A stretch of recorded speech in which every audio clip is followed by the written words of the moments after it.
Today's tier list is of analog horror. First up, the Mandela Catalog AS tier. One of the scariest pieces of horror media, in my opinion. It's not just the unsettling faces or the eerie emergency broadcasts that make it terrifying. It's the biblical horror elements that really get to me. When religious themes are executed properly in horror, they tap into something deep primal, making the fear feel almost existential.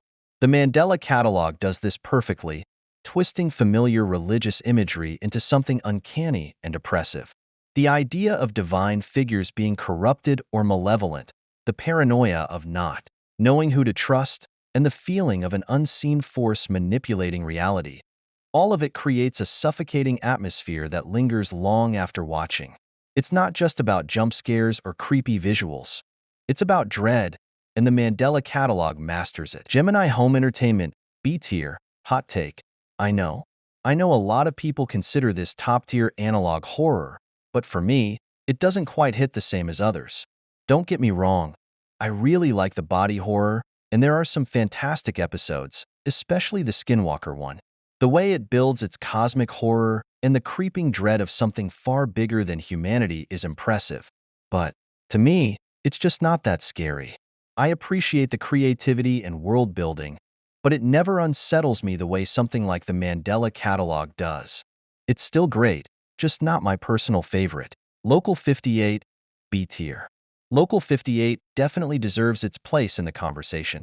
It's the one that really coined the term analog horror and set the stage for everything that followed. The cosmic horror elements, especially the moon being this ominous, almost sentient villain, are incredibly unique and unsettling.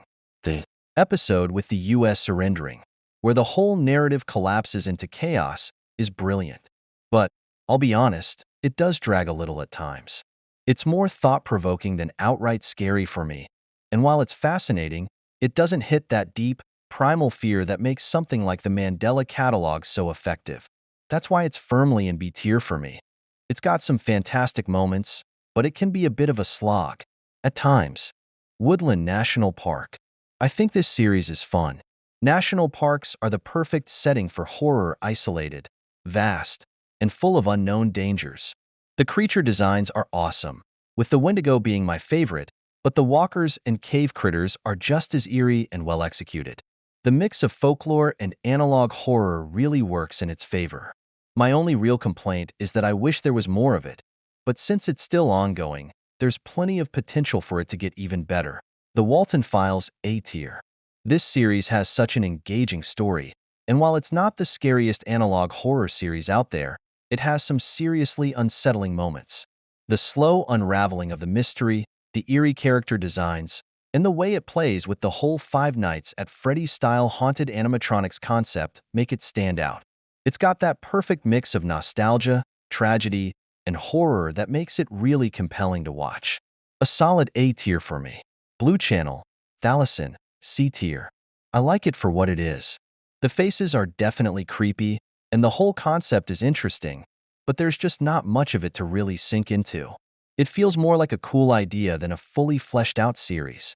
If there were more episodes or deeper lore, it might rank higher, but as it stands, it's solid but not amazing. Eventide Media Center, C tier.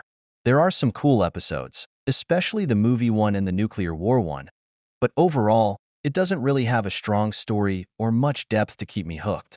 It's more of a collection of eerie concepts rather than something that builds up tension over time. It's not bad, but it doesn't leave much of a lasting impact for me. Greylock, C tier. It's a solid series with some standout episodes, especially the newest one, which I really enjoyed. The atmosphere is great, and there's definitely an intriguing mystery at its core. But a lot of the series just moves way too slowly for my taste. While I appreciate a slow burn when it builds tension effectively, Greylock sometimes feels like it's dragging rather than building suspense. It has potential, but overall, it lands in C tier for me. Dreams of an Insomniac, A tier. This one is really interesting. The art style is fantastic, and the voice acting adds a lot to the experience. What really sets it apart is how engaging and unique the narrative is.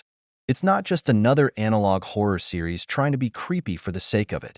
Even though it's not particularly scary, It makes up for that with its entertainment and storytelling. Definitely an A tier in my book.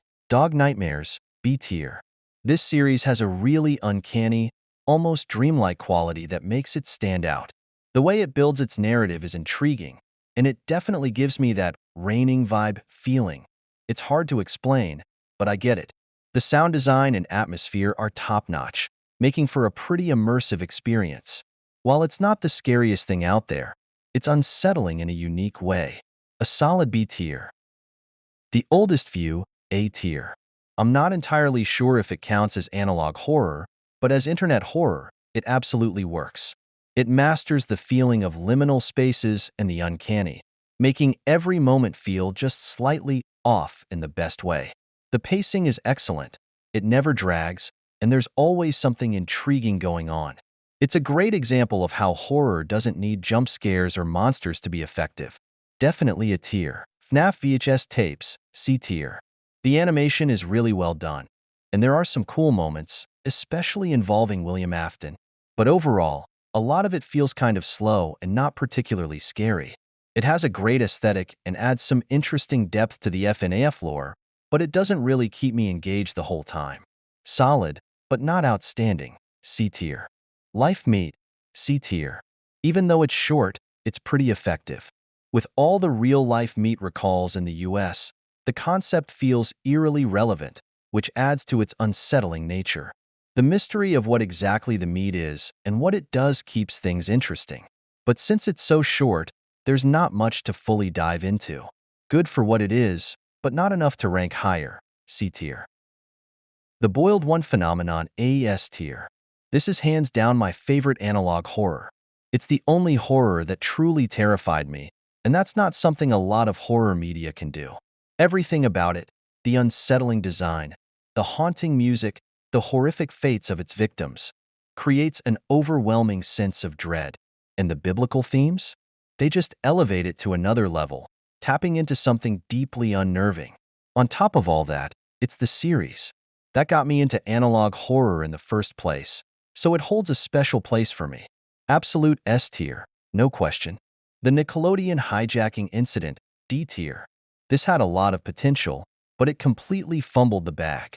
The concept itself could have been really unsettling, but the execution just didn't land. Using real people in the way it did felt disrespectful to their legacy, which made it more off-putting in a bad way rather than in an eerie or effective horror sense. The faces weren't scary, and overall, it just didn't do anything particularly well. Definitely a D tier for me. And that's my list, do you agree? And what should I do next?